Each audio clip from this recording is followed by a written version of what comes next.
ونستعينه ونستغفره ونؤمن به ونتوكل عليه ونعوذ بالله من شرور أنفسنا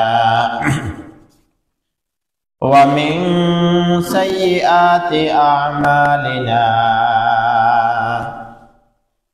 من يهده الله فلا مضل له ومن يضلله فلا هادي له ونشهد أن لا إله إلا الله وحده لا شريك له ونشهد أن سيدنا وسندنا وحبيبنا وحبيب ربنا ومولانا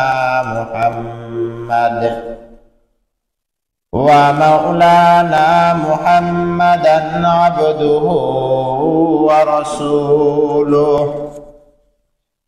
صلى الله تعالى عليه وعلى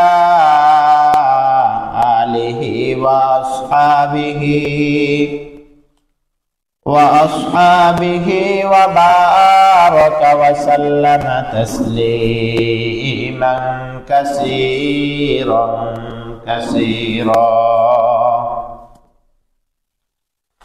أما بعد فقد قال الله تعالى في كلامه المجيد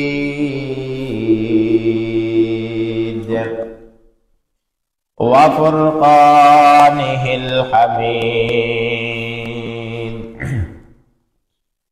أعوذ بالله من الشيطان الرجيم. بسم الله الرحمن الرحيم. الرحمن علم القرآن خلق الإنسان علمه البيان.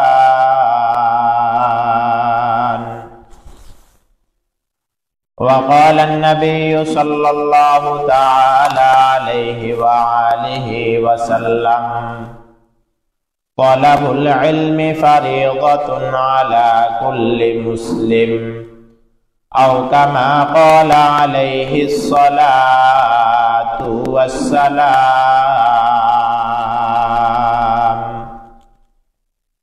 اللهم صل على محمد وعلى آل محمد. সবাই পড়ি আমরা। اللهم صل على محمد وعلى آل محمد كما صليت على إبراهيم وعلى آل إبراهيم إنك حميد مجيد.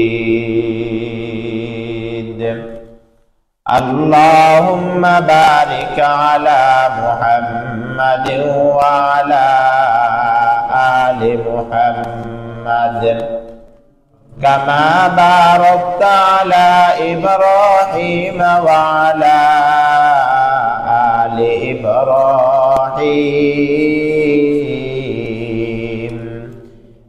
إنك حميد مجيد. আলহামদুলিল্লাহ, মহান রব্বুল আলামিনের দরবারে অসংখ্য অগণিত শুকর যে মহান রব্বুল আলামিন আজকে শুক্রবার জুমার নামাজ আদায় করার জন্য আমাদেরকে মসজিদে আসার বসার তৌফিক দিয়েছেন। এজন্য একবার কালিমাতুশ শুকর আদায় করি আলহামদুলিল্লাহ। दरूद सलाम आकाए नामदार जनाब हजरत मुहम्मद सल्लल्लाहु अलैहि वसल्लमेर ऊपर जे आयात खाना तलवात करছি আমরা নির্ধারিত সময়ের মধ্যে আলোচনা শেষ করার চেষ্টা করব। আমা তাওফীক ইল্লা বিল্লাহ। সবাই বলি আমিন। আল্লাহ,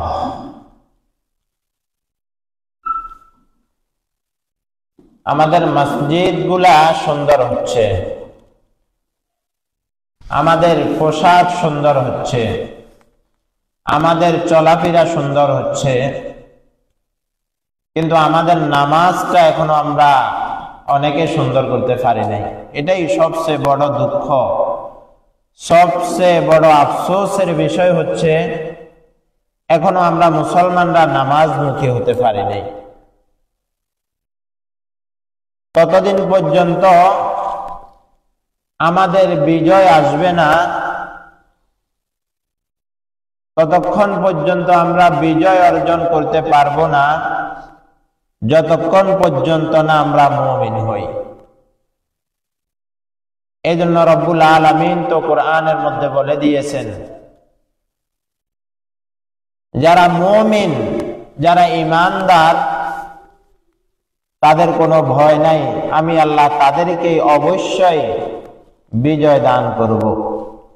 কিন্তু মনে হয় যে এখনো আমরা পরিপূর্ণ মুমিন হতে পারি নাই। যদি পরিপূর্ণ মুমিন হতে পারতাম তাহলে আজকে শুক্রবার, আমাদের তো আজ থেকে প্রস্তুতি অর্জন করার প্রয়োজন ছিল যে আজকে শুক্রবার আমরা খুব দ্রুত গতিতে মসজিদে চলে আসব। শুক্রবারের ফজিলত তো অনেক বেশি। যাই হোক, আমরা যারা এখনো বাহিরে আছি, আমরা খুব দ্রুত মসজিদে চলে আসার চেষ্টা করি ইনশাআল্লাহ। আমরা যখন পরিপূর্ণ মুমিন হয়ে যাব, তখন বিজয় আমাদের পায়ের নিচে থাকবে ইনশাআল্লাহ। যে আয়াতখানা তেলাওয়াত করছি 26 নং পারার সূরাতুর রহমান মাদানিয়া, এই সূরাটা অবতীর্ণ হয়েছে মদিনাতে। রব্বুল আলামিন এই সূরার মধ্যে, এই সূরার রুকুর সংখ্যা হচ্ছে 3টি, আয়াতের সংখ্যা হচ্ছে 78টি। আল্লাহ তাআলা এই সূরার মধ্যে বিভিন্ন কথা বলেছেন, বিভিন্ন কথা বর্ণনা করেছেন। আল্লাহ তাআলা এই সূরার মধ্যে বলেন, আর রহমান আল্লামাল কুরআন খলাকাল ইনসানা আল্লামাহুল বায়ান। আর রহমান, আমি রহমান। যখন কাল কিয়ামত শুরু হয়ে যাবে, হাসর মাঠ শুরু হয়ে যাবে, তখন আল্লাহ তাআলা সেখানে আর রহমান বলবেন না, সেখানে আল্লাহ তাআলা বলবেন আনার রহমান। এতদিন পর্যন্ত তোমরা রহমান রহমান বলছো, এই রহমানটা কে?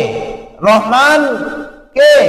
এটা আজকে আমি আল্লাহই বলতেছি, আনার রহমান, আমি হচ্ছি রহমান, যাকে তোমরা এতদিন পর্যন্ত রহমান আল্লামাল কুরআন খলাকাল ইনসান এভাবে তোমরা এতদিন বলে আসতো, কিন্তু রহমানকে তোমরা কোনোদিন দেখো নাই।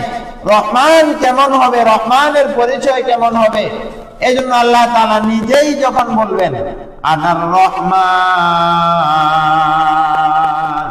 সব সৃষ্টিজীব উপস্থিত থাকবে, সবার সম্মুখে জনসমুদ্রে রব্বুল আলামিন বলবে আনার রহমান, আমি তো রহমান। এতদিন পর্যন্ত রহমানকে তোমরা দেখো নাই, রহমানের ইবাদত করছো। রহমান কেমন, রহমানের অবস্থা কি এতদিন পর্যন্ত তোমরা দেখো নাই, আজকে দেখো আমি রহমান কেমন। সুবহানাল্লাহ। আল্লাহ তাআলা যেন আমাদেরকে আল্লাহ তাআলার সান্নিধ্য দেখার, আল্লাহ তাআলাকে দেখার তৌফিক দান করেন। সবাই বলি আমিন। আল্লাহ তাআলার আশিক যারা ছিলেন তারা তো বলতেন জান্নাত ও দোজখ সে ইয়া রব কিয়া করো, আরজু হায় मैं तुझे দেখা করো। আল্লাহ, আমার জান্নাত জাহান্নামের কোনো প্রয়োজন নাই, আমার প্রয়োজন হচ্ছে আপনার দিদার, আমার প্রয়োজন হচ্ছে আপনার সাথে সাক্ষাৎ করা। এই জন্য আমাদের সবার মূল মাকসাদ হচ্ছে রব্বুল আলামিনের সাথে সাক্ষাৎ হওয়া, রব্বুল আলামিনের দিদার সান্নিধ্য। আল্লাহ যেন আমাদের সবাইকে রব্বুল আলামিনের দিদার নসিব করে, সবাই বলি আমিন। ভাই বন্ধু, যে আয়াতখানা তেলাওয়াত করছি, রাসূলের হাদিস থেকে যে হাদিসখানা পাঠ করছি, আল্লাহ রাসূল সাল্লাল্লাহু আলাইহি ওয়াসাল্লাম বলেন, তলাবুল ইলমি ফারিদাতুন আলা কুল্লি মুসলিম। প্রত্যেকটা নরনারীর উপর দ্বীনি ইলম, তলবে ইলম, ইলমে দ্বীন শিক্ষা করাটা ফরজ। ইলমে দ্বীন শিক্ষা করাটা কি ফরজ। এখন এই ফরজের মানদণ্ড কতটুকু? আমি ইলমে দ্বীন শিক্ষা করা আমার উপর কতটুকু ফরজ? পর্দার আড়ালের মা বোন আমরা যারা আছি, আমরা একটু শোনার চেষ্টা করি, ইনশাআল্লাহ অনেক ফায়দা হবে। এই যে তলাবুল ইলমি, ইলম শিক্ষা করাটা ফরজ, এই ইলমটা আমি আর আপনি শিখবো কতটুকু? এই জন্য যারা মুফাক্কিরিনে কেরাম, যারা ফকিহ, তারা বলেন একজন মানুষ চলার জন্য, তার জীবনে চলার জন্য যতটুকু ইলমের প্রয়োজন, যতটুকু জ্ঞানের প্রয়োজন, ততটুকু তার জন্য শিক্ষা করাটাও ফরজ। সুবহানাল্লাহ, সুবহানাল্লাহ। যেমন আমি ওযু করব, ওযুর জন্য ওযুর কি কি ফরজ, এগুলা জানাটা আমার জন্য ফরজ হয়ে যায়। এগুলা জানাটা আমার জন্য কি হয়ে যায়? ফরজ হয়ে যায়। এরকম ভাবে আমি গোসল করব, গোসলের মধ্যে কি কি ফরজ কাজ থাকতে পারে, এগুলা আমার জন্য জানাটা ফরজ। এরকম ভাবে প্রতিটা জায়গায়, প্রতিটা সেক্টরে, প্রতিটা নিয়মে আমার জন্য কি কি কাজ ফরজ, কি কি কাজ নফল, কি কি কাজ ওয়াজিব, এগুলা আমার জন্য জানাটাও ফরজ। এই জন্য একটা মহল্লার মধ্যে অন্তত একজন, একটা সমাজের মধ্যে, একটা মহল্লার মধ্যে অন্তত একজন হলেও বিচক্ষণ আলেম, ফকিহ, মুহাদ্দিস, মুফতি থাকাটা লাজিম। এটা সবার উপর দায়িত্ব, এটা সবার উপর কি দায়িত্ব।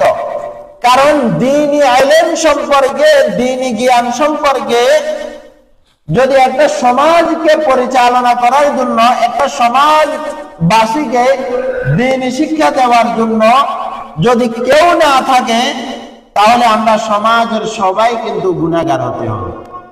আমরা সমাজের সবাই কি হতে হবে? গুনাহগার হতে হবে। আল্লাহ তাআলা বলেন, ফালাউলা নাফারা মিন কুল্লি ফিরকাতিন মিনহুম তাইফা লিয়াতাফাক্কাহু ফিদ-দীন ওয়া লিয়ুনযিরু কওমাহুম ইযা রাজাউ ইলাইহিম লাআল্লাহুম ইয়াহযারুন। এই আয়াতের মাতাহাতে আল্লাহ তাআলা বলেন, এই আয়াতের তাফসীরের মাতাহাতে মুফাসসিরিনগণ উল্লেখ করেছেন, ফালাউলা নাফারা মিন কুল্লি ফিরকাতিন মিনহুম তাইফা লিয়াতাফাক্কাহু ফিদ-দীন। তোমাদের সমাজ থেকে, তোমাদের মহল্লা থেকে কেন একটা জামাত, একটা নফর কেন বাইর হয় না দ্বীনি ইলম শিক্ষা করার জন্য? ফালাউলা নাফারা মিন কুল্লি ফিরকা মিনহুম তাইফা, কেন একটা তাইফা, একটা জামাত বাইর হয় না? লিয়াতাফাক্কাহু ফিদ-দীন, ইলমে দ্বীন শিক্ষা করার জন্য, ইলমে দ্বীন জ্ঞান অর্জন করার জন্য। লিয়াতাফাক্কাহু ফিদ-দীন, ইলমে দ্বীন শিক্ষা করে তারা কি করবে? লিয়াতাফাক্কাহু ফিদ-দীন ওয়া লিয়ুনযিরু কওমাহুম, তারা ইলমে দ্বীন শিক্ষা করে সে আপন মহল্লার মানুষকে ভয় ভীতি প্রদর্শন করবে। কিসের ভয় ভীতি? ওয়া লিয়ুনযিরু কওমাহুম ইযা রাজাউ ইলাইহিম লাআল্লাহুম ইয়াহযারুন। কেন তোমাদের সমাজ থেকে, কেন তোমাদের মহল্লা থেকে একটা গোত্র বাইর হয় না, একটা তায়েফা বাইর হয় না, একটা জামাত বাইর হয় না? তারা বাইর হয় কেন? দ্বীনি ইলম শিক্ষা অর্জন করে না। তারা বাইর হবে দ্বীনি ইলম শিক্ষা অর্জন করবে, আবার শিক্ষা অর্জন করে তোমাদের মাঝে আসবে। লিউনযিরু কওমাহুম ইযা রাজাউ ইলাইহিম লাআল্লাহুম ইয়াহযারুন, তোমাদেরকে সঠিক পথ দেখাবে, তোমাদেরকে জান্নাতের পথ দেখাবে। এটাই মুফাসসিরিনে কেরাম আয়াতের মাতাহাতে বলে। এই জন্য বলতেছিলাম ভাই, আল্লাহ তাআলা কোরআনের মধ্যে বলেন আর রহমান আল্লামাল কোরআন, আমি আল্লাহ আল্লামাল কোরআন, কোরআন শিক্ষা দিয়েছি, জ্ঞান শিক্ষা দিয়েছি। খলাকাল ইনসান, এরপর আমি আল্লাহ মানুষ সৃষ্টি করেছি। আল্লাহ তাআলা মানুষকে জ্ঞান শিক্ষা দেওয়ার পর মানুষ সৃষ্টি করেছেন। এটা কিভাবে? এই আয়াতের মাঝে মুফাসসিরিনে কেরামগণ বিস্তারিত তাফসীর করেছেন, বিস্তারিত উল্লেখ করেছেন। এজন্য ভাই বলতেছিলাম, আল্লাহর হাবিব বলেন খায়রুকুম মান তাআল্লামাল কুরআন ওয়া আল্লামা, খায়রুকুম মান তাআল্লামাল কুরআন ওয়া আল্লামা, তোমাদের মধ্যে শ্রেষ্ঠ জাতি, তোমাদের মধ্যে উত্তম ব্যক্তি ওই ব্যক্তি খায়রুকুম মান তাআল্লামাল কুরআন ওয়া আল্লামা, যে কোরআন শিক্ষা দেয় এবং যে কোরআন শিক্ষা গ্রহণ করে। সুবহানাল্লাহ, সুবহানাল্লাহ। এইজন্য বলতেছিলাম তলাবুল ইলমি ফারিদাতুন আলা কুল্লি মুসলিম, প্রত্যেকটা নরনারীর উপর তলবে ইলম, ইলম শিক্ষা গ্রহণ করাটা ফরজ। ইলম শিক্ষা গ্রহণ করাটা কি ভাই? ফরজ। এখন আমার আপনার ইলমের ধরনটা কি হবে? আমার আপনার ইলমটা হবে কি? এজন্য বলতেছিলাম যখন যা প্রয়োজন, আমার শুরু থেকে আমার মৃত্যু পর্যন্ত, আমার শুরু থেকে আমার মৃত্যু পর্যন্ত চলাফেরা করার জন্য অন্তত আমার জন্য যতটুকু ইলমের প্রয়োজন ততটুকু ইলম শিক্ষা গ্রহণ করাটা আমার জন্য ফরজ। ততটুকু ইলম শিক্ষা গ্রহণ করাটা কি আমার জন্য ফরজ। এটা হচ্ছে শুধু আমার জন্য। আর একটা কওমের মধ্যে, একটা জাতির মধ্যে, একটা সমাজের মধ্যে একজন এমন ব্যক্তি থাকতে হবে, এমন একটা ফকিহ থাকতে হবে যে কোরআন ও হাদিসকে সামনে রেখে মানুষের সব সমস্যার সমাধান দিতে পারে। এমন একটা ব্যক্তি একটা সমাজের মধ্যে থাকাটা ফরজের পর্যায়ে। সুবহানাল্লাহ। এখন আমরা চিন্তা করতে হবে আমার সমাজের মধ্যে এমন একজন ব্যক্তি আছেন কিনা, আমার ইউনিয়নের মধ্যে এমন একজন ব্যক্তি আছেন কিনা। যদি এমন একজন ব্যক্তি থাকে, এমন একজন বিজ্ঞ ব্যক্তি থাকে যে কোরআন ও হাদিসকে সামনে রেখে আমার সব সমস্যার সমাধান দিতে পারবেন, তাহলে আমরা ফরজ গুনাহ থেকে আমরা বেঁচে গেলাম, ফরজ ত্যাগের গুনাহ থেকে বেঁচে গেলাম। আর যদি আমার আপনার মহল্লার মধ্যে এমন একজন ফকিহ না থাকে, এমন একজন মুফতি না থাকে, তাহলে আমরা সবাই গুনাহগার হতে হবে। সুবহানাল্লাহ। এই জন্য বলতেছিলাম ভাই, আমার আপনার চলার জন্য যে ইলমের প্রয়োজন, এই ইলমটা আমরা শিক্ষা গ্রহণ করতে হবে। আমি চলার জন্য, অন্যকে চলানোর জন্য না, অন্তত আমি চলার জন্য, আমি সুন্দরভাবে কোরআন ও হাদিসের উপর, ইসলামের উপর চলার জন্য আমার যেভাবে চলার দরকার, কোরআন হাদিস যেভাবে বলে এভাবে চলার জন্য আমি ইলমে দ্বীন শিক্ষা গ্রহণ করাটা ফরজ। শুধু আমি ফরজ তা না, আমার আহলে ইয়াল যারা আছেন, আমার ছেলে সন্তান যারা আছেন, তাদেরকে এই শিক্ষা দেওয়াটা আমার উপর লাজিম, আমার উপর ফরজ। আমার 6 বছরের বাচ্চা আছে, আমার 8 বছরের সন্তান আছে, আমার 6 বছরের মেয়ে আছে, তাদেরকে কোরআনের শিক্ষা দেওয়াটা আমার উপর ফরজ, আমার উপর ফরজ।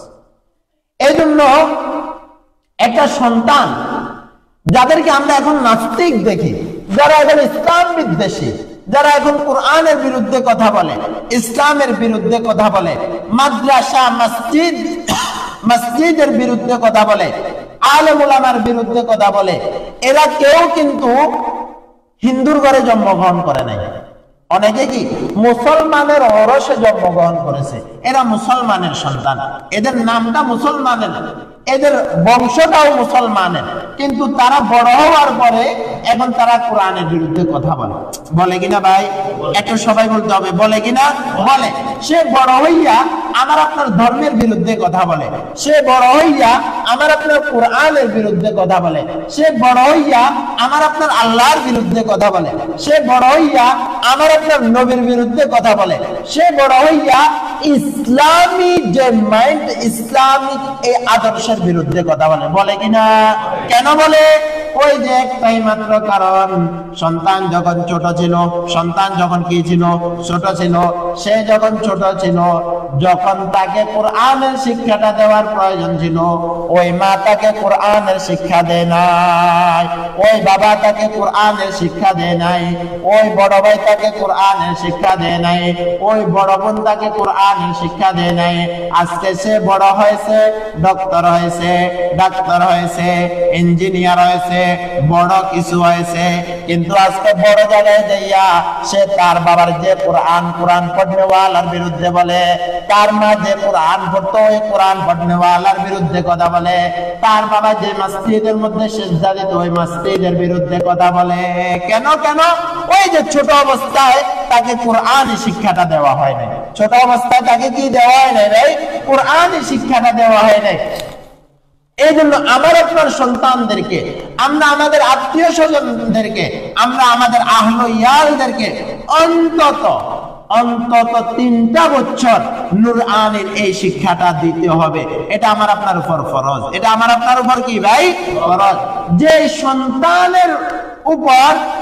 সন্তানের সিনার মধ্যে প্রাথমিকভাবে কোরআনের শিক্ষা ঢুকবে, যে সন্তানের সিনার মধ্যে প্রাথমিকভাবে নবীর মুহাব্বত ঢুকবে, যে সন্তানের সিনার মধ্যে প্রাথমিকভাবে নামাজের মুহাব্বত ঢুকবে, যে সন্তানের সিনার মধ্যে প্রাথমিকভাবে ইসলামী জ্ঞানের শিক্ষা ঢুকবে, ওই সন্তান বড় হইয়া কোনোদিন তাসলিমা নাসরিন হবে না। কথা বলেন ঠিক কি না?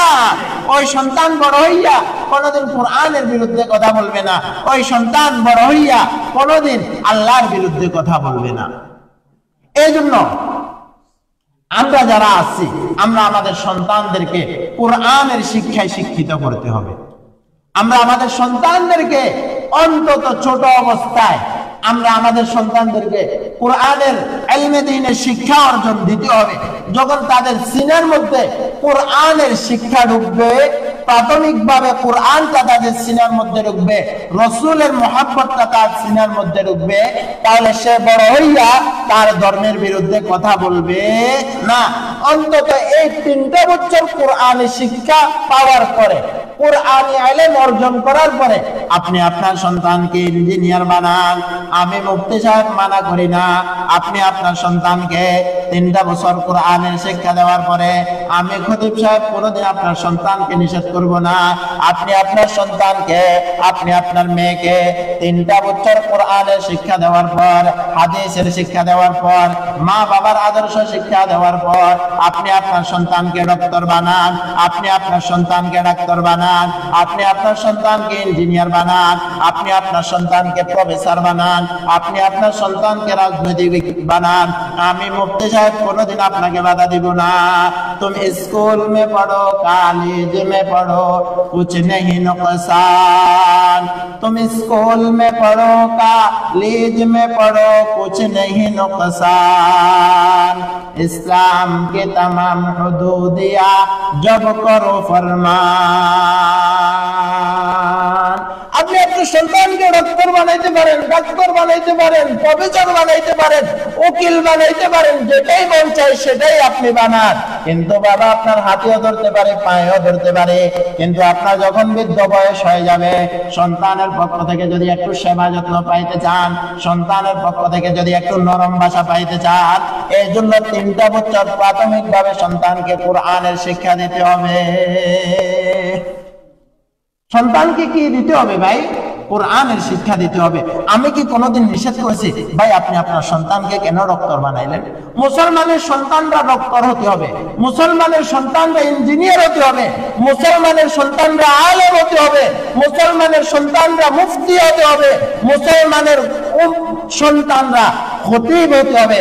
আমাদের মুসলমানের সন্তানরা যদি প্রতিটা চ্যাপ্টারে থাকে, তাহলে আমরা কোন বিধর্মীর দরবারে আমরা যাইয়া হাত পাততে হবে না। এই জন্য বলতেছিলাম ভাই, যদি আমি আমার সন্তান থেকে ভালো কিছু আশা করতে হয়, তাহলে আমি আমার সন্তানকে প্রাথমিকভাবে কোরআনের শিক্ষাটা দিতে হবে। কোরআনের শিক্ষাটা কি দিতে হবে? দিতে হবে। আর যদি কোরআনের শিক্ষা না দিয়ে আমি আমার সন্তানকে যত বড় ডক্টর বানাই, যত বড় ইঞ্জিনিয়ার বানাই, যত বড় উকিল বানাই, যত কিছু বানাই না কেন, আমার বৃদ্ধ বয়স আসলে ওই সময় সন্তান আমার সেবা যত্ন তো দূরের কথা, আমার বৌমা বলবে তাকে বৃদ্ধাশ্রমে দিয়ে আসো। নাউজুবিল্লাহ, নাউজুবিল্লাহ। এই সন্তানকে কি এত কষ্ট করে লালন পালন করেছি, আমার বৃদ্ধ বয়সে আমি বৃদ্ধাশ্রমে যাওয়ার জন্য? না তো বাবা, না। এই সন্তানের জন্য কতই না কষ্ট করলাম, এই সন্তানের জন্য আমার মাথার ঘাম পায়ে ফেলাইলাম, এই সন্তানের জন্য তার মা রাত্রিবেলা একটু ঘুমাইতে পারে নাই, সে আপনার বিছানার মধ্যে প্রস্রাব করে দেয়, কত কষ্ট সে না আমাদেরকে দিয়েছে। কেন? তার থেকে একটু ভালো ব্যবহার পাওয়ার জন্য, তার থেকে আমাদের শেষ বয়সে আমরা তার একটু ভালো ব্যবহার শোনার জন্য। কিন্তু আজকে শেষ বয়সে সে এসে এখন আমাদেরকে আর দেখাশোনা করে না, আমাদেরকে অন্যের সাহায্যে আমাদেরকে দিয়ে দেয়। এই জন্য যদি সন্তান থেকে যদি আমি ভালো কিছু আশা করতে হয়, সন্তান থেকে যদি আমি ভালো কিছু পাইতে হয়, অন্তত আমার এই ছোট বাচ্চাকে, আমার এই মাসুম বাচ্চাকে আমি প্রাথমিকভাবে কোরআনের শিক্ষা দিব তো ভাই? একটু আওয়াজ দিতে হবে, দিব তো ইনশাআল্লাহ। এখন দেখা যায় বাবাও কোরআন তেলাওয়াত করতে পারে না, সন্তানও কোরআন তেলাওয়াত করতে পারে না।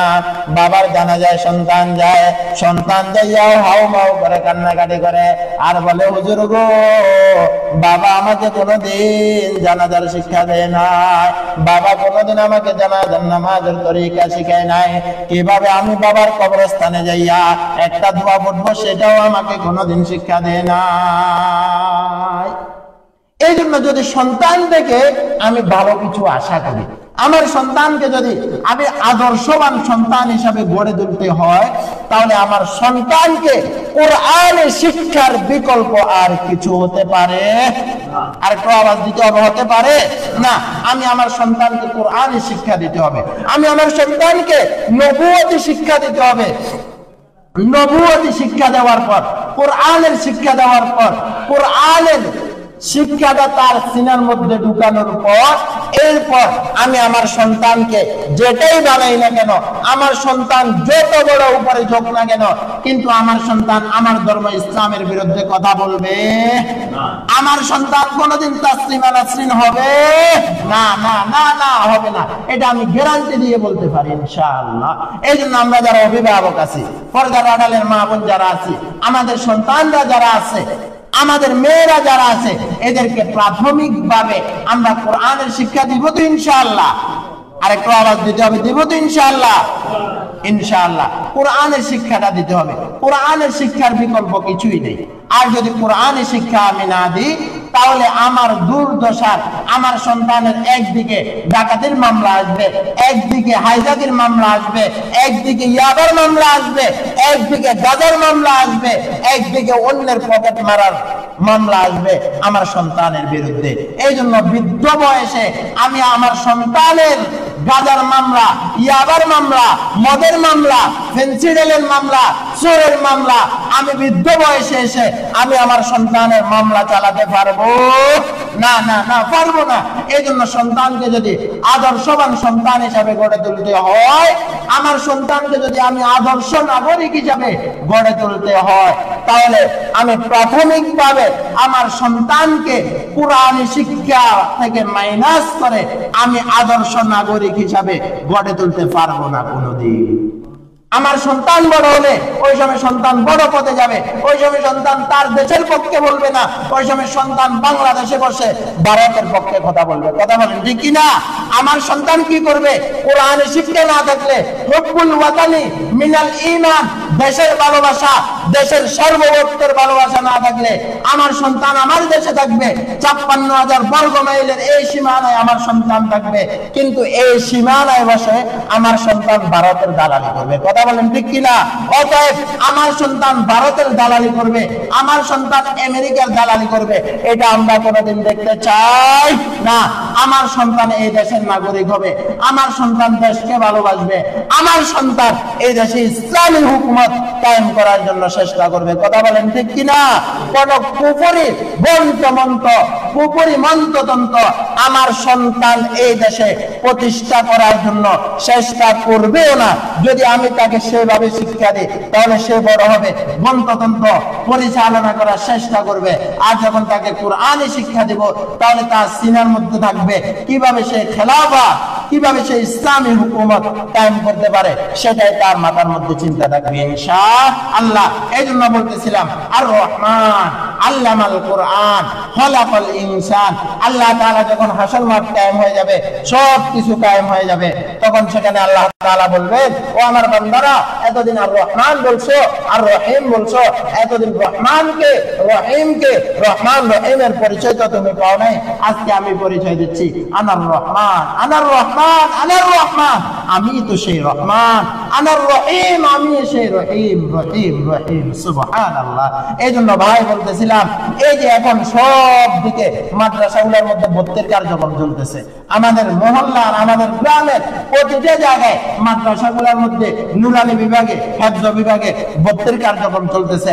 আপনার হাতেও ধরবো পায়েও ধরবো, অন্তত আপনার সন্তানকে ভালো একটা নাগরিক হিসেবে তৈরি করার জন্য, আপনার সন্তান থেকে আপনি বৃদ্ধ অবস্থায় ভালো কিছু পাওয়ার জন্য আপনি আপনার সন্তানকে ৩টা বছর কোরআনের শিক্ষা দেন ইনশাআল্লাহ।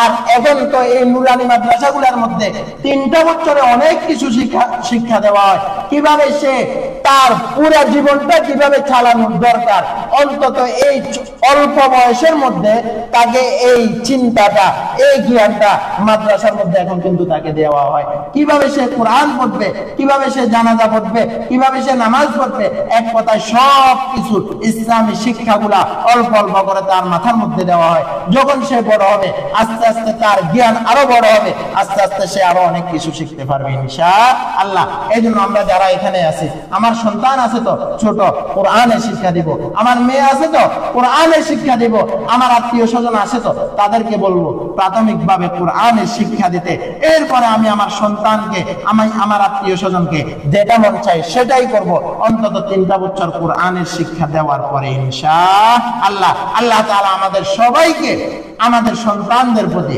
আমাদের আত্মীয় স্বজনদের প্রতি এই কোরআনের শিক্ষাটা প্রাথমিকভাবে দেওয়ার তৌফিক দান করো।